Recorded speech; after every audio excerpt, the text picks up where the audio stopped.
Hello everyone, a little bit of a free form video here because I was spending a few hours now and finding out some and just researching actually the MIDI clock settings on the SPD SX Pro with Ableton Live and to see how you can sync stuff. So for example, I got that far. If I hit start and stop on the SX Pro, Ableton Live is being turned on and can follow here. So this is interesting, one could think, but I will tell you in a second why this doesn't make sense at all and where a lot of limitations are coming in here. So I want to show you a few things here where this device actually, you are selecting a kit on the SX, so I'm switching between 17 and 18, and you can see I'm using a Max for Live device here to be able to jump to a certain song in the session view here. So this is just a little plugging that on the side where I think, yeah, you can do so much with the SX and the SX Pro controlling Ableton Live, but the whole syncing issue is, MIDI clock syncing issue here is ridiculous, to be honest, for something like this, like at this price point. And I believe most people who are using Ableton Live with the SX or the SX Pro just should use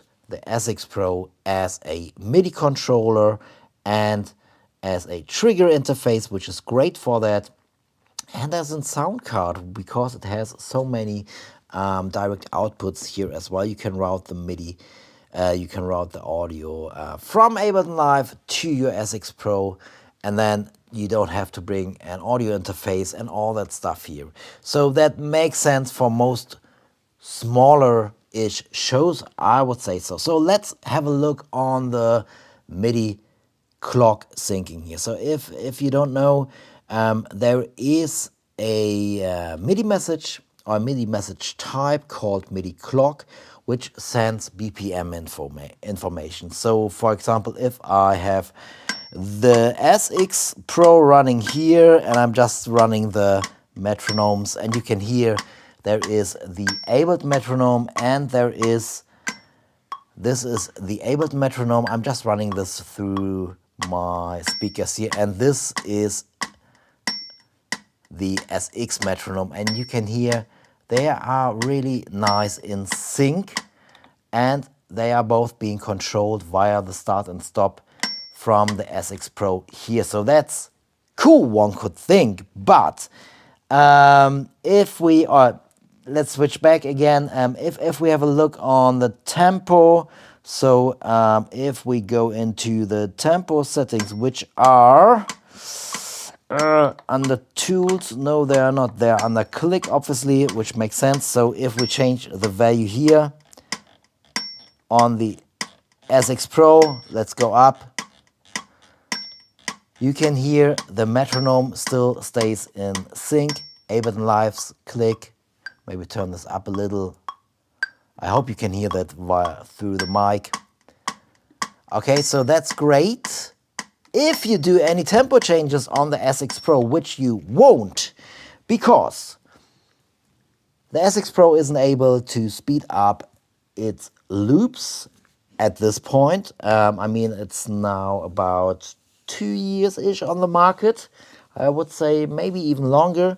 A little bit longer, and it's something a lot of users, SX Pro users, are complaining about, because obviously if you put your backing tracks or if you put some loops and load them on the SX Pro, you might want to play them a little faster or a little slower.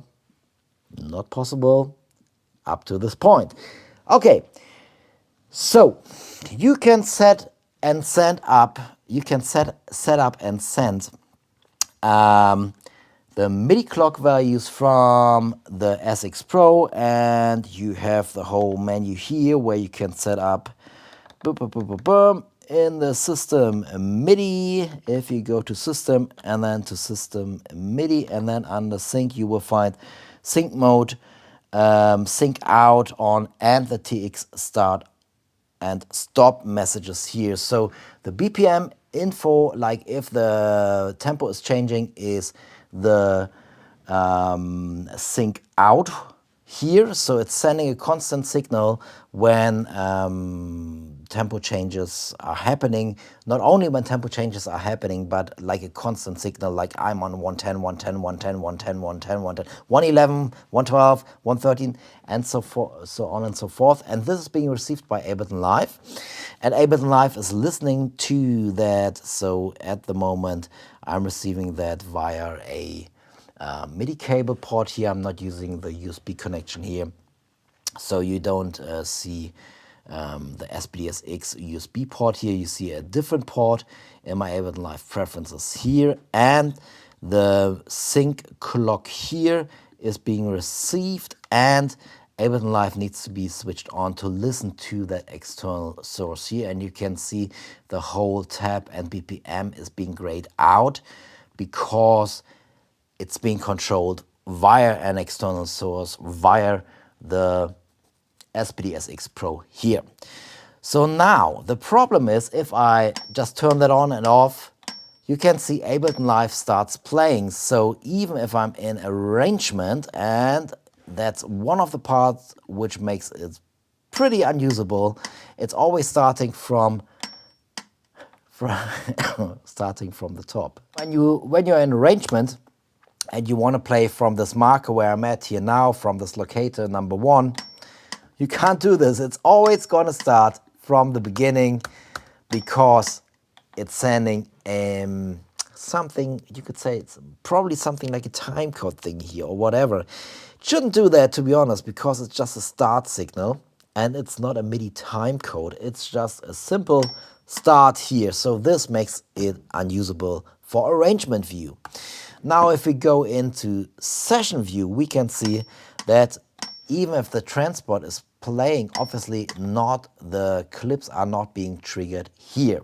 So what you actually would need to do is you would need to go into the metronome on and off settings here and sync that to a pad. So if I now trigger a pad, and you can hear the sound here as well, you can see that it's actually triggering and stopping the scene here, which is okay, but it's so complex to set up. And I mean, if I want to go to a different kit now, I can, a different scene now, I can do that via the device sitting on here, where I have set up Ableton Live to listen to the kits I'm selecting on here, and then have those kits, number 17 and number 18, being set up to those different example scenes here in Ableton Live. So that's one way on how to control this. For this, you don't need to set up much. You just need to select the scene you want to map. You select the kit. It should be listened to when, and should be listened to when you go there. So for example, if we set up kit, let's pick kit 19 and maybe create another and another one. So now if we refresh on the Max for Live device here, we select the scene we just created, add another one, and we put this and we apply this to my third slot here. So now this one is being fixed to this slot here, and now I can select kit number 19 to listen to. So, and when I'm going to kit number 19 on here now, it's actually selecting the scene I set up to listen to that.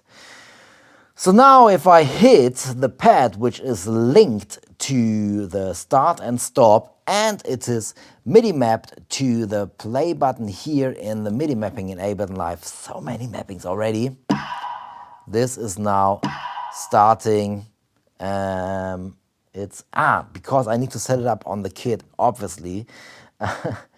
Each pad needs then to send the same MIDI note and this whole thing.